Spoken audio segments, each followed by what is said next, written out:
در چهارچوب تحکیم دیدبان سرحد تاجیکستان با افغانستان به مرزبان‌های تاجیک در ناحیه شمس‌الدین شاهین شوراباد پیشین 18 اسب داده شد و در اینجا بنیاد دیدبانگاه‌های نو ادامه دارد. این بخش مرز با افغانستان از مکان‌های به شمار می‌رود که نگاهبین آن دشوار دانسته می‌شود. مرزبان‌ها می‌گویند قرار است استفاده از اسب در این منطقه بیشتر شود. قطعه مذکور مرز در گذشته یکی از سمت‌های اساسی قاچاقبران دانسته می‌شد، ولی با جدی‌تر شدن دیدبان آن گذشتن قاچاقبران در یک سال اخیر به قید گرفته نشده است. سرحدات وضع امروز خوب است. از جانب سرفرمانده عالی قوای مسلح جمهوری تاجیکستان تعداد سرحدبانان در این مرزها با مرام زیاد کرده شده است. نظارت سرحد تا سال 2005 در دست مرزبان‌های روس بود. بعد برآمدن آنها مرزبان‌های تاجیک نظارت سرحد را خود به دست گرفتند.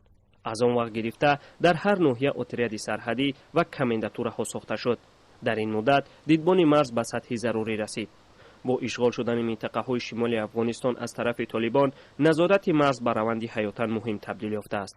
در اول ماه ایول ضمن حمله طالبان صدها شهروند افغانستان به تاجیکستان پناه آوردند. حالا از 32 حصه مرز تاجیکستان و افغانستان که زیاده از 1400 کیلومتر است زیر نظارت طالبان می باشد. محمود جان رحمتزاده، آزادی، ناحیه شمس‌الدین شاهین.